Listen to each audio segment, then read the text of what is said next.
మిమ్మల్ని ఎవరు సెలెక్ట్ చేస్తారండి? అదే ఇప్పుడు ఆ క్యారెక్టర్ ఇప్పుడు పాట మంచి మెలోడీ సాంగ్స్ గట్ట పాడాలంటే సుశీల్ గారిని జానకి గారిని తెచ్చేవారు. కొంచెం మాసిగా ఉండే సాంగ్ అలాంటిది ఏదైనా ఉంటే ఎలా రిసీవ్ గారిని పిలిచేవారు. ఆవిడ మామూలు ట్యూన్ పాడినా మాస్ సాంగ్ లాగా ఉండేది. సో ఆ కేటగరైజేషన్ ఎప్పుడు ఇండస్ట్రీ మైండ్ లో ఉంటుంది. So people cannot very easily call you for an item song. Is it not? ఏమో పిలిచారా కొంపేసి? ఏమో ఏమైనా అడిగారా మిమ్మల్ని అలాగా item song? I've done a special song. I wouldn't say item song, but నేను అది ప్రొడ్యూసర్స్ నుంచి వచ్చేవరకు నేనేం మాట్లాడకూడదు. సో అంటే అంటావా అంటారు కదా మామూలు. Yeah You will see. Okay, hero సినిమాలోనా? అసలు మీరు చెప్పే వరకు ఇంకో 10 ఆప్షన్స్ ఇచ్చేలా ఉన్నారు.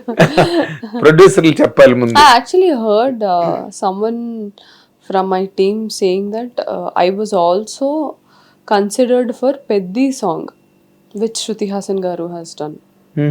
Yeah. My team was telling me. So అది అక్కడ వరకు వచ్చి వెళ్ళిపోయింది అనేసి. I said okay good, let at least reckoning లోకి వెళ్ళారు మీరు. ఎగ్జాక్ట్లీ కదా. ట్రూ. సినిమా అంటే సాంగ్ మిస్ అయిపోయారు. మిస్ అయిపోయిన సినిమాలు ఉన్నాయా? ఆఖరి వరకు వచ్చి బిట్ వరకు వచ్చి మిస్ అయిపోయి. ఇప్పుడు I was suppose to be part of Venkatesh గారి ఫిల్మ్, ఇప్పుడు ఆన్ గోయింగ్ ఫిల్మ్. అవునా? Aadarsha Kutumbam. And suppose to be part of Chiranjeevi గారు, బాబీ గారు ఫిల్మ్ ఇప్పుడు ఏదైతే షూట్ అవుతుందో. సో అది నౌ వాట్ ఎవర్ ఇప్పుడు బాలకృష్ణ గారిది అండ్ గోపీచంద్ మల్లేని సార్ది ప్రాజెక్ట్ అది. సో అన్ని పెద్దవే మిస్ అయిపోయారు. ఎలా అనిపిస్తుంది మీకు అలా మిస్ అయినప్పుడు? ఓకే సార్, అంటే ఆల్ ఇన్ ది గేమ్ అనిపిస్తుంది. All in the game. ఇంకా గోపీచంద్ ఎందుకులే మనమే హీరో అయిపోతుంటే మళ్ళీ ఎందుకు అలా అని కాదు. ఇప్పుడు these are not their last films కదా, ఇంకా చేస్తారు. ఇప్పుడు త్రివిక్రమ్ సార్ మళ్ళీ మూవీ చేస్తారు, వెంకటేష్ గారు చేస్తారు, బాలకృష్ణ గారు చేస్తారు, బాబీ సార్ చేస్తారు, చిరంజీవి సార్ చేస్తారు. సో ఓకే, ఇవి కాకపోతే మళ్ళీ యాక్చువల్లీ చిరంజీవి గారితో ఇప్పటికి ఇది 4th ఫిల్మ్ మిస్ అవ్వడం. ఏదో రాసి పెట్టుంది, ఏదో గట్టిగా చెయ్యాలని ఇది కూడా ఆగి ఉంటుందేమో. నా ఫస్ట్ ఆచార్య మిస్ అయింది, తర్వాత గాడ్ ఫాదర్ మిస్ అయింది, మొన్న సంక్రాంతికి వస్తున్నాం మిస్ అయింది, ఇప్పుడు ఇది. బాగుంది. ఎన్ నెంబర్ ఆఫ్ ఫిల్మ్స్ చేసిన హీరోయిన్స్ ఉన్నారు చిరంజీవి గారితో. ఎన్ నెంబర్ ఆఫ్ ఫిల్మ్స్ మిస్ అయిన యాక్ట్రెస్ నేనే. ఇదో రికార్డ్. మేబీ ఏదో గట్టిగా రాసి పెట్టుంటుంది, అందుకనే ఆగాయేమో అని అనుకుంటాను. అంతే. గట్టిగా రాసి పెట్టింది అంటారా చిరంజీవి గారితో?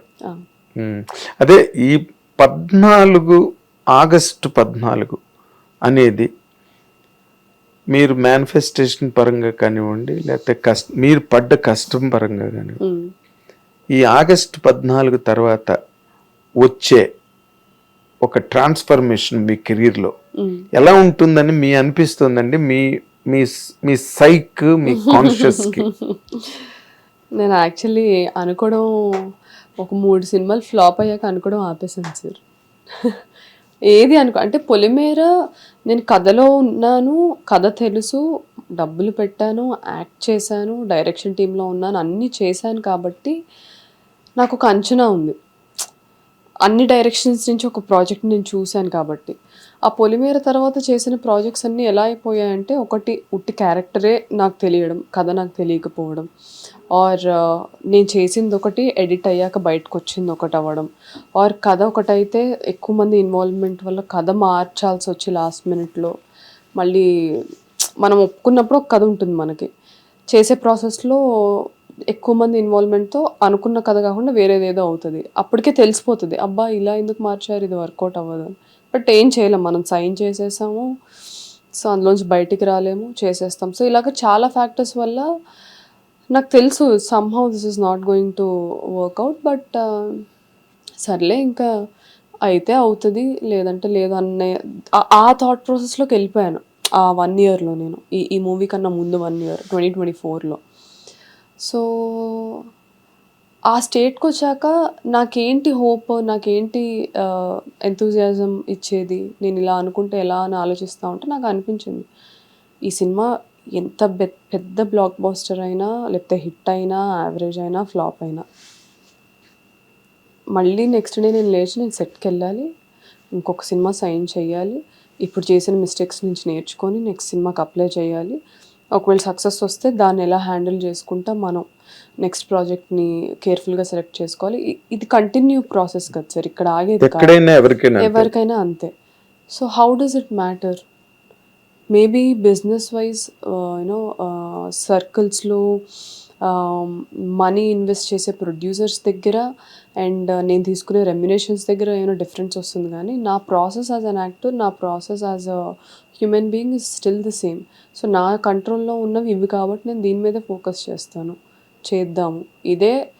దీని మీద ఫోకస్ చేయడం వల్లే ఏ బేస్ లేకుండా వచ్చింది నేను ఇక్కడ వరకు రాగలిగాను. సో దీన్ని ఎప్పుడు నేను వదలకూడదు. అవి మారుతూ ఉంటాయి, పెరుగుతాయి, తగ్గుతాయి, మారుతూ ఉంటాయి, అండ్ అది నా చేతిలో లేదు. సో నా చేతిలో ఉన్న దాని మీద నేను ఫోకస్ చేయాలి అని అప్పుడే ఫిక్స్ అయిపోయాను. సో అందుకని ఇప్పుడు రేపు 14th ఏమవుతుందంటే ఏదైనా సరే నేనైతే మారను కదా, నా ప్రాసెస్ అదే కదా అన్నట్టు ఉంటుంది నా ఆలోచన. మీకు మైండ్లో ఉన్న అది ఎందుకో మిమ్మల్ని వదలలేదు ఇంకా. ఈ సినిమా మీకు ప్రామిస్ని ఇవ్వట్లేదా మైండ్కి, మెంటల్గా? ప్రామిస్, నేను అదే నా ప్రామిస్ని ఇస్తుంది, హిట్ అయిపోయింది. అయితే ఏంటి నలుగురు బౌన్సర్లు వస్తారు, 3 మేనేజర్లు వస్తారు, 6 మేకప్ ఉమ్మలు వస్తారు, అందరు రానివ్వండి సార్, క్యారవాన్ వస్తుంది, ఇప్పుడు ఇస్తున్నారు కదా, సొంత క్యారవాన్ వచ్చేస్తుంది, లేడీ అమితాబ్ అయిపోతారు. నా చుట్టూ ఉన్న మారుతాయి కానీ నేను మారను కదా అంటున్నాను.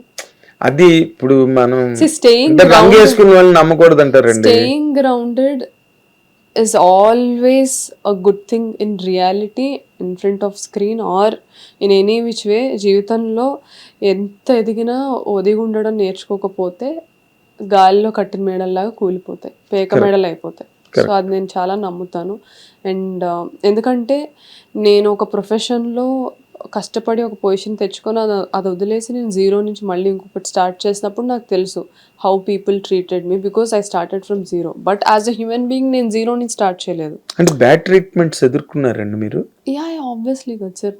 ఇప్పుడు ఇండస్ట్రీ అనే కాదు, ఎక్కడైనా మనకి ఏమైపోతుందంటే ఒక ఇండివిజువల్గా రెస్పెక్ట్ చేయడం ఎప్పుడో మానేశారు. వాళ్ళకున్న టైటిల్స్, వాళ్ళకున్న పవర్, వాళ్ళకున్న పలుబడికి, మార్కెట్కే రెస్పెక్ట్. అదేదో ఇంటర్వ్యూలో రవితేజ గారు చెప్తారు కదా, దానికే రెస్పెక్ట్, నీకు కాదు. సో అది నువ్వు తెలుసుకుంటే ఏది అంత పర్సనల్గా తీసుకోవు అనేసి. So that is very true. So I always felt this will change. ఈ రోజు రెస్పెక్ట్ ఇస్తారు, రేపు తిడతారు, or they will humiliate or they will praise you. But ఏది నువ్వు ఓన్ చేసుకోకు. So what you are inside, stay true to yourself అని నేను ఎప్పటికప్పుడు I keep reminding myself. మీకు మీరే భగవద్గీత చెప్పేసుకుంటారు. భగవద్ కృష్ణుడు అక్కలేదు. నైస్ అలా అంతే.